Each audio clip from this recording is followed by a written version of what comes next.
What an awesome time of worship that was.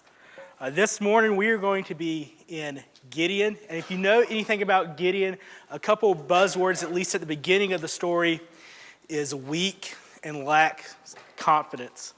And when I was reading and I was studying, I was looking at these two words, I couldn't but help be reminded with these two words of my football career, weak and lacks confidence. There's a particular play that came to mind. I come from a big football town, like that's where everybody is on Friday night is at the football game, and I was weak and I lacked confidence, and I finally got to go in. I was like, you know what, I may not play a lot, but when I go in, I'm going to make a mark, right? So I get in, and the play's kind of down the field, but me and this linebacker, we lock eyes, right? And I'm like, okay, we're just going to hit. That's universal language for we're just going to hit real quick. And he is charging at me full speed. And I go like this and set myself. And if you have even a basic elementary level of understanding of physics, a fast-moving object versus a relatively still object, what happens? It's probably not good, right? So, anyways, I'm flying through the air. And I don't know if you've ever flew through the air for a little while, but it's really humbling. It's humbling to be in the air. And there wasn't a lot of people at this game because we were playing nobody, which is why I got into play. And I hear my dad and my uncle in the stands. And time was going still. And I remember my dad looked at my uncle and said, "Ryan just got knocked out." And then I hit the ground and I look at them in the stands after, and he's just shaking my head. I'm like, oh no. I was like, now, not only am I weak and lack confidence, I'm going to get a talking to on that long car ride home from the high school back to the house. Our athletes probably know a little bit about that ride. It's not comfortable, but it happens. I did not have confidence, and I was weak. And I probably wasn't the smartest because I didn't understand physics and I had to fly for a little while. But this morning we're going to be in Judges 6 and 7, and we're going to be reading about Gideon, who lacked some confidence. So Judges 6:1. The people of Israel did what was evil in the sight of the Lord, and the Lord gave into the hand of Midian for 7 years. And the hand of Midian overpowered Israel, and because of Midian, the people of Israel made for themselves the dens that are in the mountains and the caves and the strongholds. For whenever the Israelites planted crops, the Midianites and the Amalekites and the people of the east would come up against them. They would encamp against them and devour the produce of the land, and as far as Gaza, and leave no substances in Israel, and no sheep or ox or donkey. Verse 5, for they would come up with their livestock and their tents. They would come like locusts in number. Both they and their camels could not be counted, so that they laid waste as the land as they came in. And Israel was brought very low because of the Midian, and the people of Israel cried out for help to the Lord. Verse 7, when the people of Israel cried out to the Lord on account of the Midianites, the Lord sent a prophet to the people of Israel, and he said to them, thus says the Lord, the God of Israel, I lead you up from Egypt and brought you out of the house of slavery, and I delivered you from the hand of the Egyptians and from the hand of all who oppressed you, and drove them out before you and gave you their land. And I said to you, I am the Lord your God. You shall not fear the gods of the Amorites in whose land you dwell, but you have not obeyed my voice. Verse 11, now the angel of the Lord came and sat under the oak tree at Ophrah, which belonged to Joseph, the Abiezrite. A lot of big words this morning, guys. While his son Gideon was beating out wheat in the winepress to hide from the Midianites. There's a confidence thing. And the angel of the Lord appeared to him and said to him, the Lord is with you, O mighty man of valor. And Gideon said to him, please, my Lord, if the Lord is with us, why has all this happened to us? We've asked that question, right? And where are all these wonderful deeds that our fathers recounted to us, saying, did the Lord bring you up from Egypt? But now the Lord has forsaken us and gave us into the hand of Midian. And the Lord turned to him and said, go in this might of yours, go in this strength that you have, right? To this weak man hiding in a winepress. He said, go in the strength you have. You might be like, what strength? That's fair assumption. And save Israel from the hand of Midian. Do not I send you? And he said to him, please, Lord, how can I save Israel? Behold, my clan is the weakest in Manasseh, and I am the least in my father's house. So am I not only of the weakest clan, the weakest tribe, but I'm also the weakest in my family, and you're choosing me? But God didn't ask him that, did he? Did God ask him, are you the strongest in here? Did God say, are you the strongest tribe? Are you the strongest in your family? He didn't say none of that. He said, go. How many times have we done this when we feel called to something? How many times do we look at what God is wanting us to do and we say, not me. I can't do that. Are you sure? Me? How many times have we done that with our calling? I'm not the best. I'm not the best for that. You sure you want me? He's not asking you that. He's asking you to go. God doesn't call us to get our stuff together to figure out our life. He calls us first to go. Go in the strength that we have. What you'll notice in life that God doesn't often call the equip. He equips the called. We see this in the disciples. The disciples were all very qualified men, right? No? They were fishermen.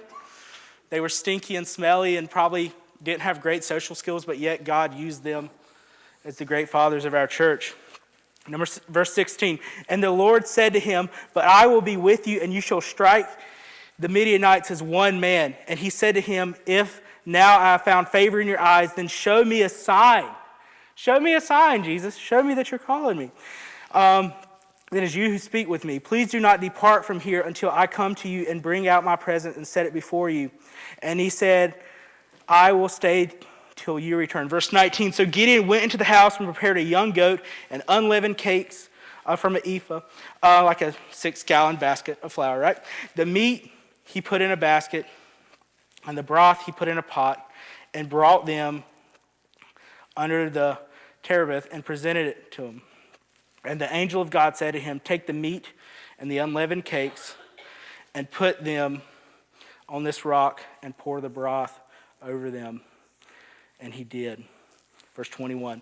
Then the angel of the Lord reached out the tip of the staff that was in his hand and touched the meat and the unleavened cakes. And a fire sprang up from the rock and consumed the meat and the unleavened cakes. And the angel of the Lord vanished from his sight. When I first read this, I'm not going to lie, I was like, is this the first Benihana in history? Like, this is cool, right? He has this fireside food going on. And that was all the sign that Gideon needed. Verse 22, then Gideon perceived that he was the angel of the Lord, and Gideon said, alas, O Lord God. I need to use the word alas more, it's a great word. For now I have seen the angel of the Lord face to face. But the Lord said to him, peace be to you, do not fear, you shall not die. Then Gideon built an altar there to the Lord and called it the Lord is peace. To this day it still stands in Ophrah, which belongs to the Asbarites. That night the Lord said to him, take your father's bull and the second bull, 7 years old, and pull down the altar of Baal, and your father has, and cut down the Asherah that is beside it, and build an altar to the Lord your God on top of this stronghold here, with stones laid in due order. Then take the second bull and offer it as a burnt offering with the wood of the Asherah that you shall cut down. So Gideon took 10 men of his servants and did this. The Lord told him, but because he was too afraid of his family and the men of the town to do it by day, he did it by night. There's our famous courage of Gideon, right? Here is your mighty man of valor, your hero of this story, cutting down the Asherah pole and pulling it down the altar of Baal in the middle of the night because he is afraid of the people around him. God has commanded him to do this. He's assured him to do this, and yet he still stands in fear. This doesn't seem like the most capable God to do this, right? He's still hiding in fear. After all this assurance, he's still hiding in fear. are you sure this is the guy, right? That's what I was thinking when I read this. When the men of the town rose early in the morning, behold, the altar of Baal was broken down, and the Asherah beside it was cut down, and the second bull was offered on the altar that had been built. And they said to one another, who has done this thing? And after they had searched and inquired, they said, Gideon, the son of Josiah, has done this thing. Then the men of town said to Joseph, bring out your son that he may die, for he has broken down the altar of Baal and cut down the Asherah beside it. The Israelites had begun to worship the local gods of the people that they were living amongst and wanted Gideon killed when he came and broke down the altars. That's interesting, right? Do you see how kind of backwards God's people had? These people that were celebrated out of Egypt by God and delivered out of Egypt with God, and now they have already turned their back on the people and the worship of Baal and all these false gods. But this is one of my favorite responses in the Bible. Look what happens at verse 31. But Josiah said to all who stood against him, will you contend for Baal, or will you save him? Whoever contends for him shall be put to death by morning. If he is a god, let him contend by himself, because his altar has been broken down. Therefore, on that day, Gideon was called Jerubbaal. That is to say, let Baal contend against him, because he broke down his altar. Then Gideon asked for a sign. Verse 33, now all the Midianites and the Amalekites and the people of the east came together, and they crossed the Jordan and encamped in the valley of Jezreel. There's some weird words in this, guys. But the Spirit of the Lord clothed Gideon, and he sounded the trumpet, and the Abiezrites were called out to follow him. And he sent messengers throughout all of Manasseh, and they too were called out to follow him. And he sent messengers to Asher, Zebulun, and Naphtali, and they went up to meet him. Here we go. It's game time meetings here with a bunch of soldiers from around the east. Gideon has compiled an army, which is kind of amazing to me that people would follow this dude. But he did compile an army, and we are ready to go. It is game time. Let the show start. Then Gideon said to God, if you will save Israel by my hand, as you have said, behold, I am laying a fleece of wool on the threshing floor. If there is dew on the fleece alone, and it is dry on all the ground, then I shall know that you will save Israel by my hand, as you have said. I was frustrated reading this. I'm like, dude, you already had your sign, you already had your assurances, and now you're asking for another calling? He's already told you this and proved it himself. Remember the first Benihana? He proved it with that, right? He's already proved this. He's already done that. And yet, you're still asking for another sign? Man, that sounds a lot like us sometimes, right? We need constant reassurances from God when he has already clearly directed us to a place. Verse 38, and it was so, when he rose early the next morning and squeezed the fleece, he wrung enough dew from the fleece to fill a bowl of water. Then Gideon said to God, let not your anger burn against me. Let me speak just once more. Please let me just test once more with the fleece. Please let it be dry on the fleece only, and on all the ground let there be dew. And God did so that night, and it was dry on the fleece only, and on the dew, and on the ground was dew. So this piece of fleece was dry, and everywhere around it was wet. So it must have been God. Don't get me wrong, there is nothing wrong with wanting to be sure of God's calling on your life, but at some point, he's just got to go, man. He's had assurances, he's had signs, he just needs to go. God is patient, and he is kind, and he is slow to anger and abundant in mercy, but we can't sit still in the name of seeking clarity when God has clearly told us to move. I think it's time for some in here to stop laying out fleeces and start fighting whatever the battle the Father has already been told us we will be victorious over. I think it's time to stop just sitting here and waiting on signs when God has told you to move. That's not obedience. That's just sitting there and waiting, right? When God doesn't call us to sit there and wait. When he calls us to go out and move. Stop testing the waters of what God has called you to do and jump in. Let's continue. in chapter 7. Then Jerubbaal, that is Gideon now, and all the people who were with him rose early and encamped beside the spring of Harod, and the camp of Midian was north of them by the hill of Moreh in the valley. The Lord said to Gideon, the people with you are too many for me to give the Midianites into their hand, lest Israel boast over me, saying, my own hand has saved him. So you see what's happening here? God said, you have too many warriors. What? He was like, you can boast that you did it with all these warriors. I'm going to do something to make sure that I get the glory. Now, therefore, proclaim in the ears of the people, saying, whoever is fearful and trembling, let them return home and hurry away from Mount Gilead. Then 22,000 people returned, and 10,000 remains. Okay, this makes sense, right?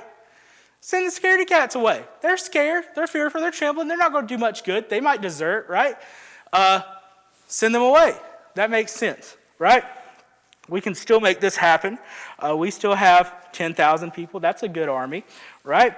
Let's continue in verse 4. And the Lord said to Gideon, there are people who are still too many. Take them down to the water, and I will test them for you. And anyone whom I say to you, this one shall go with you, shall go with you. And anyone of whom I say to you, this one shall not go with you, shall not go. So he brought the people down to the water, and the Lord said to Gideon, everyone who laps the water with his tongue, as a dog laps, you shall set by himself. Likewise, everyone who kneels down to drink. And the number of those who lapped, putting their hands to their mouth, was 300 men, but all the rest of the people knelt to drink water. And the Lord said to Gideon, with these 300 who have lapped, I will save you, and give to the Midianites in your hand, and let all the others go, every man to his home. Verse 8, so the people took provisions in their hands and their trumpets, and he sent all the rest of Israel, every man to his tent, but retained 300 men. So we're left with 300 men. And I know when I say 300, there's a movie that comes to mind with the ripped Spartans, right? But these are not ripped Spartans. These are not your professional fighters. These are farmers. I doubt they have proper tools. I doubt they have really good training. But those are the ones that God selected. And those are the ones that are going to fight. These are tribesmen of a nation that was already being bullied, led by the weakest person in the weakest tribe of Israel. But this is what God wanted, the 300. The 300 who drank water like dogs. I can't get over that. That's awesome. And the camp of Midian was below him in the valley. Verse 9, the same night the Lord said to him, arise, go down against the camp, for I have given it into your hand. But if you're afraid to go down to the camp with Purah your servant, and you shall hear what they say. And afterward your hands shall be strengthened to go down against the camp. Then he went down with Purah his servant to the outposts of the armed men who were in the camp. And the Midianites and the Alchemites and all the people of the east lay along the valley like locusts in abundance. And their camels were without number, as the sand that is on the seashore is in abundance. That's a lot. When Gideon came, behold, a man was telling a dream to his comrade. And he said, behold, I dreamed a dream, and behold, a cake of barley bread tumbled into the camp of Midian, and came to the tent, and struck it so that it fell and turned upside down, so that the tent lay flat. And his comrade answered, this is no other than the sword of Gideon, the son of Joshua, a man of Israel. God has given into his hand Midian and all the camp. This dude had an interesting dream about a loaf of bread that rolls over his tent like a boulder. And the other guy's response was, oh yeah, I've seen that before. Like, how many bread-based dreams do you have, first off? Sounds like you might just be hungry. He goes on to say that Lord has given victory to Gideon. These are the enemies of the Lord that are going ahead and foretelling of this victory. These are the people about to be destroyed. These are the people who don't even recognize the power of Yahweh, and yet God uses them to speak encouragement and life into Gideon. And with that, I tell you, don't put God in a box. God is not limited in power. God is not limited in how he can speak to you. God is not limited in who he uses to accomplish his purpose. There's evidence of that all throughout the Bible, right? Verse 15, as soon as Gideon heard the telling of the dream as its interpretation, he worshiped and returned to the camp of Israel and said, arise, for the Lord has given the host of Midian into your hand. And then he does something really awesome right here. And he divided the 300 men into 3 companies and put trumpets into the hands of all of them and empty jars with torches inside the jars. And he said to them, look at me and do likewise. When I come to the outskirts of the camp, do as I do. When I blow the trumpet, I and all who are with me then blow the trumpets also on every side of the camp and shout for the Lord and for the Gideon. So it's not an army armed with weapons, right? He's armed with aisle 7 at Hobby Lobby, right? All these guys, and they're going into this war, and they're going to fight an army that's mighty of them, that's trained, that's professional, and they're going to defeat them with just some jars of fire and some trumpets. Let's see how that works. So Gideon and the 100 men who were with him came to the outskirts of the camp at the beginning of the middle watch, when they had just set the watch, and they blew the trumpets and smashed the jars with their hands. Then the 3 companies blew the trumpets and broke the jars. They held in their left hands and the torches, in their right hands the trumpets to blow. And they cried out, a sword for the Lord and for Gideon. Every man stood in his place around the camp, and all the army ran. They cried out and fled. When they blew the 300 trumpets, the Lord set every man's sword against his comrade and against all the army, and the army fled as far as the Shitta towards Zerah. A lot of weird names, right? As far as the border of Albi-Meloah by Tabbath.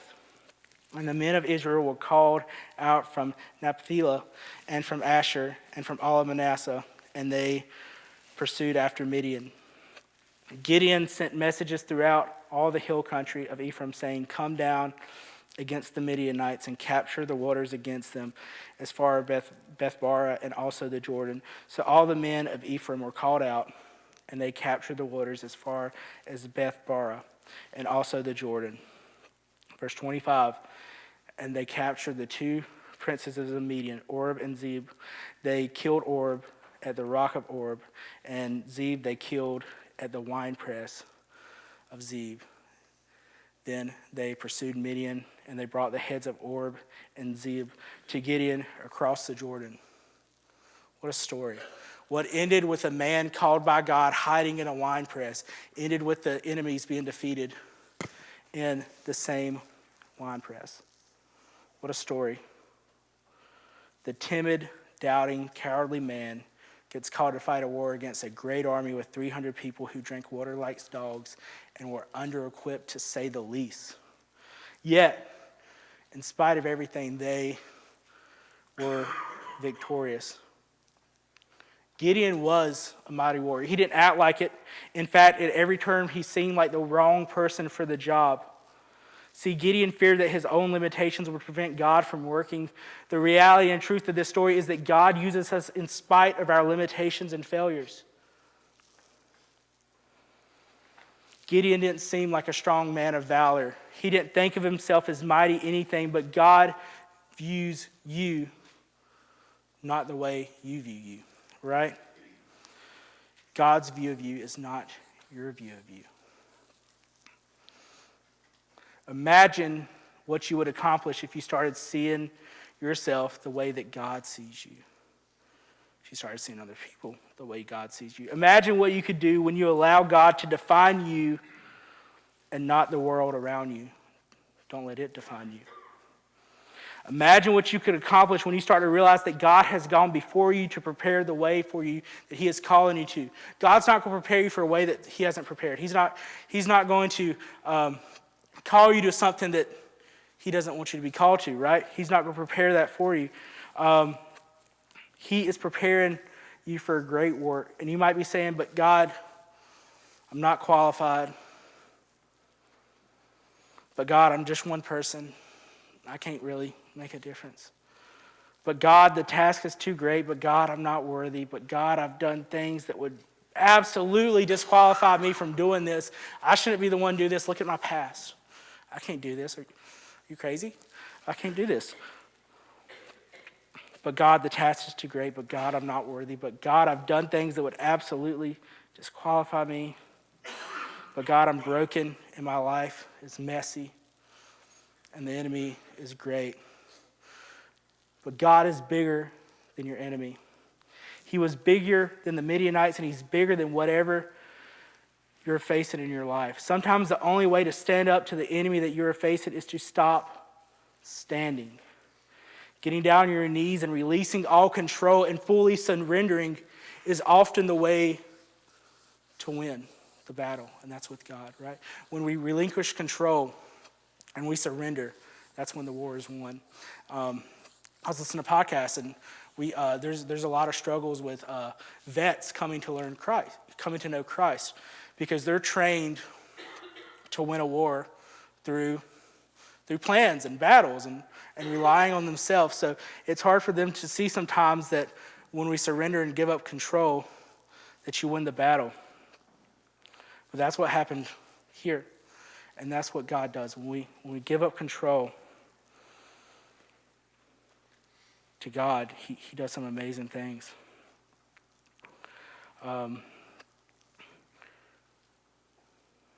Stop standing, get down on your knees, and release control. Let God do what God does best.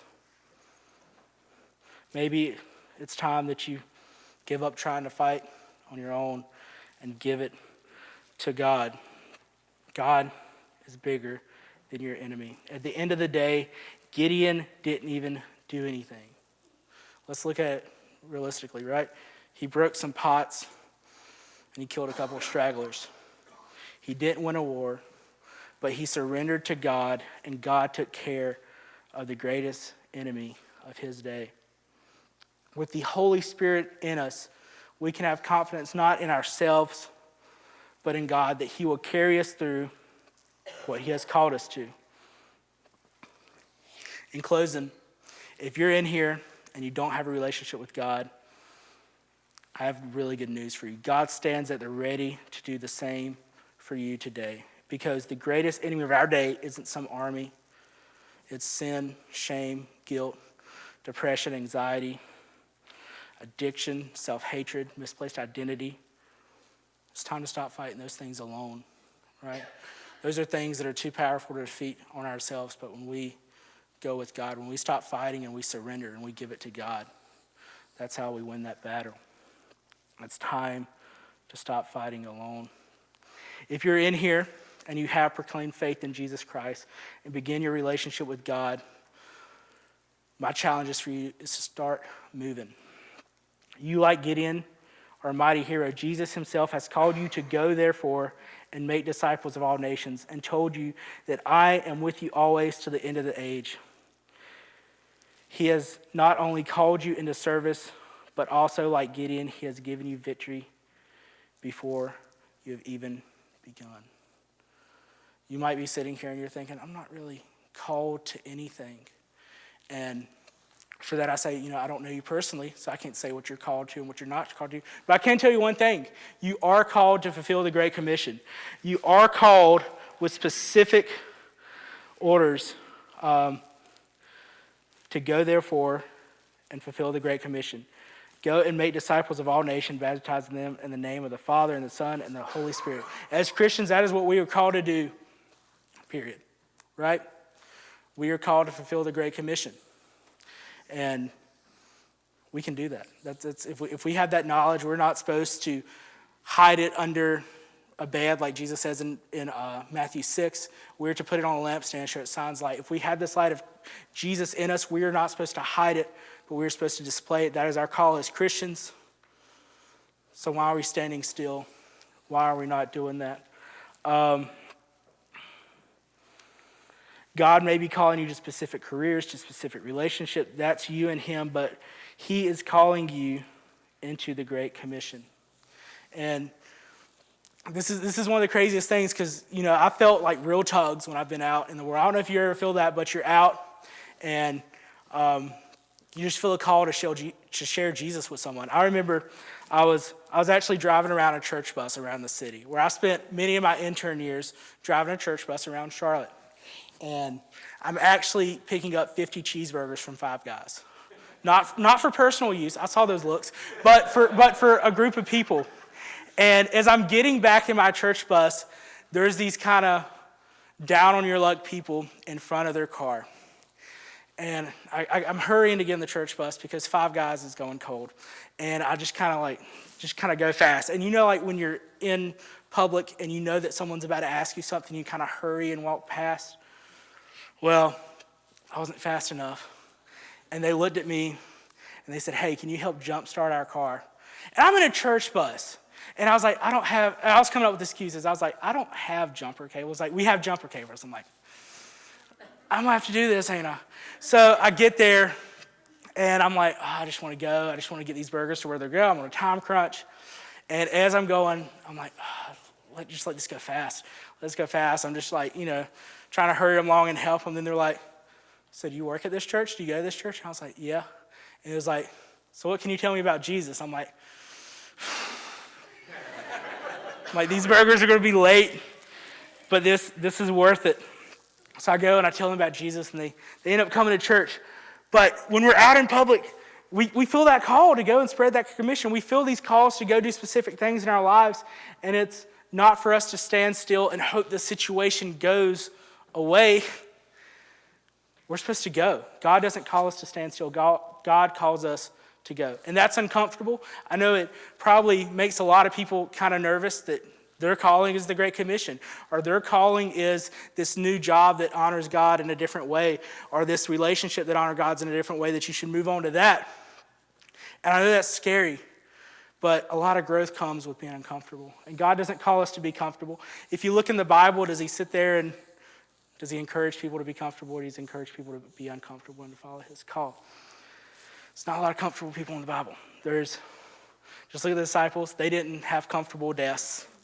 They were mostly martyrs. God doesn't call us to be comfortable. He calls us to go. God will call us to do things that are sometimes out of our comfort zone. But those things help us. I know that God calls us to do things that we are uncomfortable with because I'm kind of living it, right? Every time you see me, I'm probably uncomfortable with what I'm doing. I'm an introvert. You may not know that by talking to me, but I don't really have an introverted life. So he calls us to do things that are outside of our comfort zone. Trust him. He has a bigger, better plan. So in closing today, it's time to step up. Step up. Show the light of God to people around you. Speak the light of God to people around you. Take that leap that you feel the Lord calling you to do. Follow him, and you'll be amazed at what he can do through you. When we, like Gideon, place our faith in God, put our trust in him, you'll be amazed at what happens.